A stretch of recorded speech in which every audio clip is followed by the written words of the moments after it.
Bonjour et bienvenue à notre programme d'ONU News. Cette édition d'ONU News est exclusivement consacrée au forum organisé par la CENI et la MONUSCO à l'intention des jeunes pour les élections apaisées en RDC. Organisé du 21 au 22 octobre 2011, ce colloque a permis aux jeunes de Kinshasa de signer un acte d'engagement à travers lequel ils renoncent à toute forme de violence. Deux discours ont marqué l'ouverture des travaux le vendredi 21 octobre.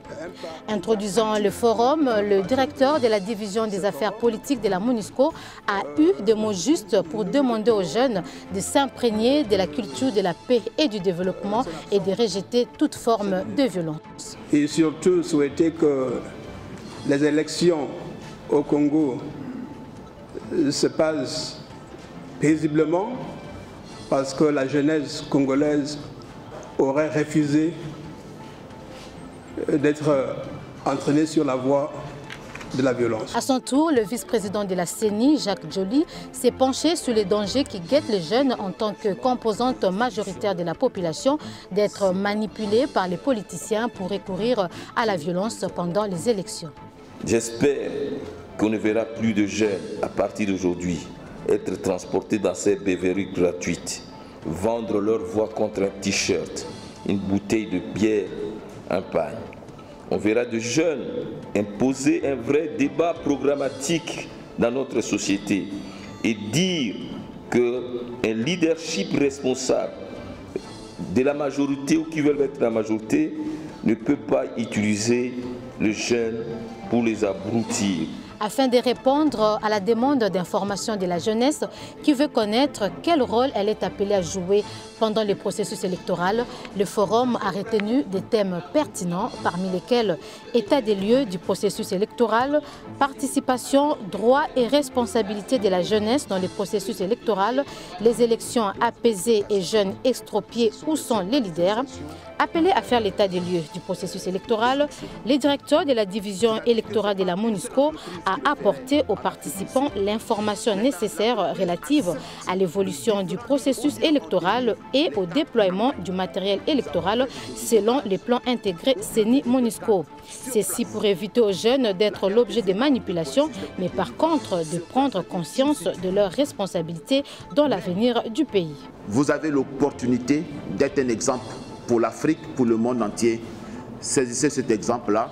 Planchant sur les thèmes participation, droits et responsabilités de la jeunesse dans le processus électoral, le professeur Abbé Mugaruga a mis l'accent sur le rôle déterminant des jeunes dans le choix de ses dirigeants en tant que composante majoritaire de la population. Au cours du débat, les jeunes ont exprimé leurs préoccupations. Par exemple, au sujet de la violence et de l'intolérance politique qui gagnent le pays depuis le lancement de la campagne électorale. Un participant a cherché à savoir pourquoi la MONUSCO ne pouvait pas certifier les résultats des élections, à l'instar de l'ONUCI, autrefois en Côte d'Ivoire. Le rôle certificateur assigné au représentant spécial du secrétaire général en Côte d'Ivoire lui a été attribué suite aux accords conclus par les Ivoiriens entre eux, sous l'égide à l'époque, et il a lieu de se rappeler cela, du président Thabo Mbeki, alors président de l'Afrique du Sud, dans le cadre d'une mission de médiation qui lui avait été confiée par l'Union africaine.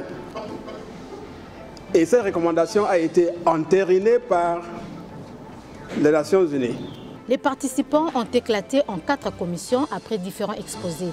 Chaque atelier s'est doté d'un sujet et pour lequel il doit formuler des recommandations en vue de rédiger un acte d'engagement consécutif aux questions telles que comment peser d'une manière responsable sur les élections, comment sensibiliser les autres jeunes sur les campus universitaires à la cité pour savoir pourquoi aller aux élections, comment éviter d'être acteur de la violence et comment mettre en place une structure permanente devant défendre les intérêts des jeunes Congolais.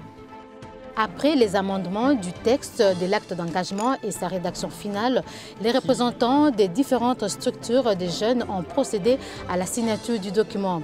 Les représentants du Conseil national des jeunes, de l'UNESCO, de la MONUSCO et de la CENI ont adressé un message à la jeunesse congolaise. Au nom de la jeunesse congolaise réunie à ces lieux, je prends la parole seulement pour remercier tout d'abord la CENI pour sa bonne volonté de pouvoir amener le peuple congolais vers les élections libres, transparentes et apaisées, surtout acceptables par tous. Prendre la parole pour remercier la MONUSCO pour son accompagnement. Ce forum marque le début d'un dialogue et d'une compréhension mutuelle. À cette occasion, comme les autres agences onusiennes présentes, l'UNESCO réitère son appui de ce processus, notamment à travers l'acte d'engagement que vous venez d'adopter et de signer, et plus tard de son plan d'action. Le Congo ne sera pas construit par la MONUSCO et les Nations Unies. Le Congo ne sera pas construit par l'Union africaine, par l'Union européenne, mais le Congo sera construit par les Congolais eux-mêmes. Sans un minimum d'acceptation d'objectifs communs, il ne peut pas avoir de construction. Si vous n'êtes pas capable de dominer la violence, c'est que vous restez dans une société animale et vous êtes une société sans repère. C'est toute la difficulté d'être. Voilà pourquoi cet effort commun de canalisation de la violence, de la maîtrise de la violence, pour en faire, n'est-ce pas, un instrument de progrès au service de la force orientée qu'est le droit, c'est ce travail-là qu'il faut faire.